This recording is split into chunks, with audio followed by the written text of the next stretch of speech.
Magandang araw po sa inyong lahat. Welcome back po sa channel of Home Cooking with Joyce Alvior. I'm not a chef, but I love to cook and my passion is cooking. So I want to share with you guys my recipes in my video.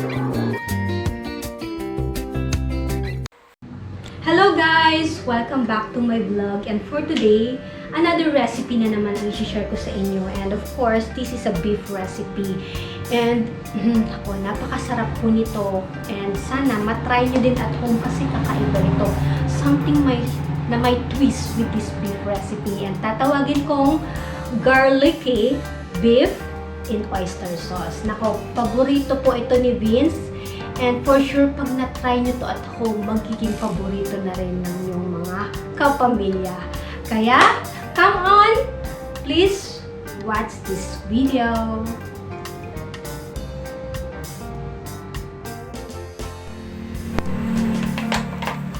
Okay guys, so first thing that we need to do is to fry first our garlic. So let's put some oil.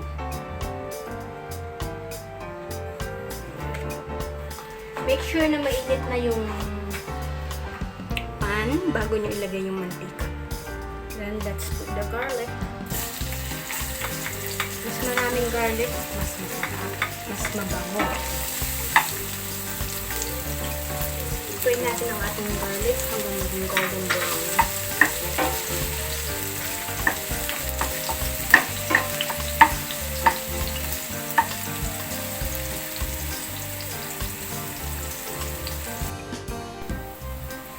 Okay, once na golden brown, hanguin muna natin ang ating garlic para ito yung gagamitin natin pang toppings mamaya.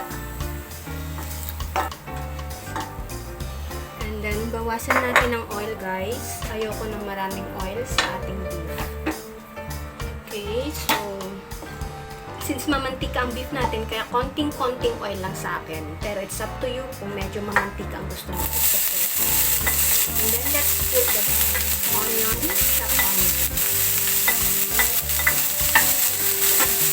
And alam nyo guys, yung beef ko is buto-buto yun na pinalambot ko siya sa rice cooker. So kung wala kayong pressure cooker, you can use rice cooker and alam nyo, napakabilis lang lumambot pag pinalambot mo siya sa rice cooker. Ako pinalambot ko yung beef in an hour lang.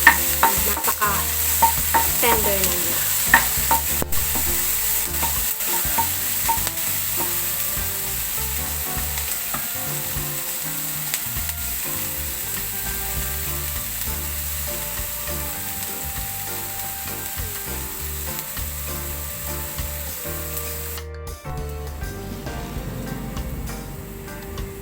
Okay guys, so let's put our beef and napaka-tender. Ayan o. Lagyan na natin yung konting yung konting sabaw niya. Sa tender ng beef.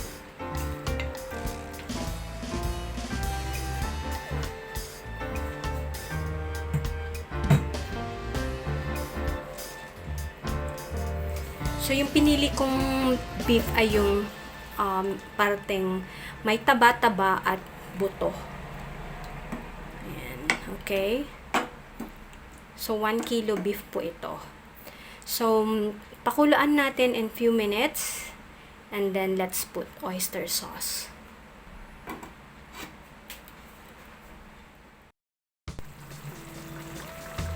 Okay. Let's put the oyster sauce. So, wala na akong sukat. Tansya-tansya na lang, guys. Dagan natin kung kulang.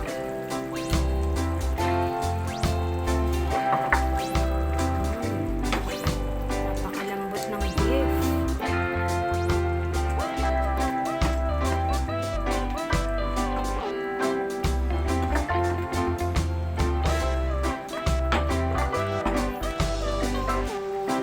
Okay, kulang pa. So, let's put some more.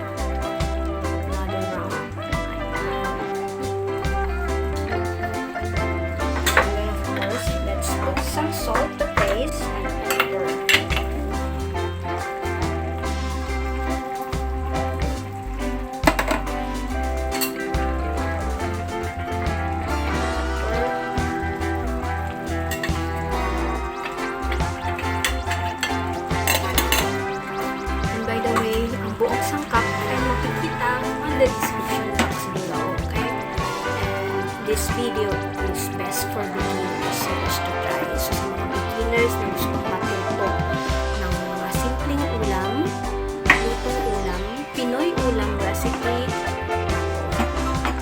this channel is best for you guys. Maraming rin ako mga na-upload na cooking videos.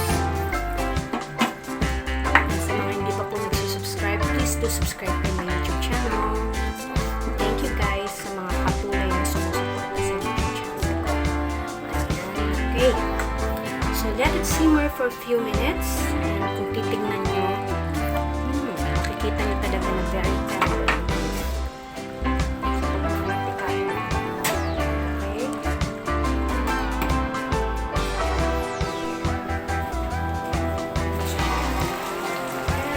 Para may added panis ang ating beef, let's put half tablespoon of sugar.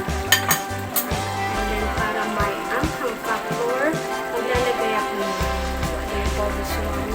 chili powder and of course chopped na cinnamon. Option lang naman po ito. Hindi na kung may kids kayo, you don't like so no need to put chili powder or siling haba. Kaya so kung titignan yung malapot na malapot na siya, gusto ko yung ganitong ma-achieve na kalapot. And the beef is very tender. Okay? So tinikman ko na kanina yung alat niya, okay na. So tikman ko ulit kung anong lasa paglagay natin ng sugar.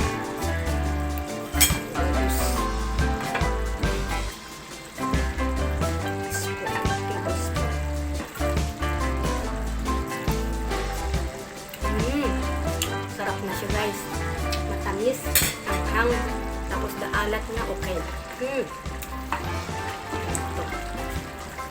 So this is done guys. Yummy. So let's put in the plate. Wow, ang sarap! Please like, share, and subscribe. Looks so tasty. Oh, wow! So ito na po ang aking beef, garlic, and oyster sauce. So nasan yung garlic? Ito guys. Let's put the garlic, fried garlic.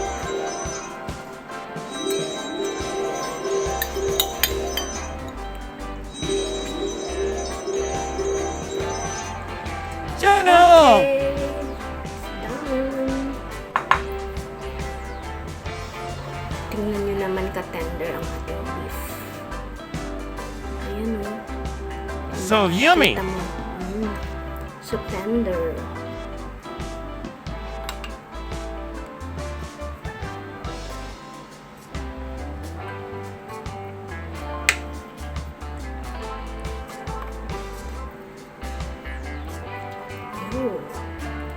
Parang sa restaurant lang, di ba? Okay, so thank you guys for watching. Kakain na kami ni Vince. Excited akong tikman ang ating recipe for today. Okay? Ayan. Bye for now. And see you again in my next vlog. Bye. Yum, yum, yum. Mag-like at subscribe ka na. Try it at home, and I assure you, everybody loves this recipe. Try it to prove it.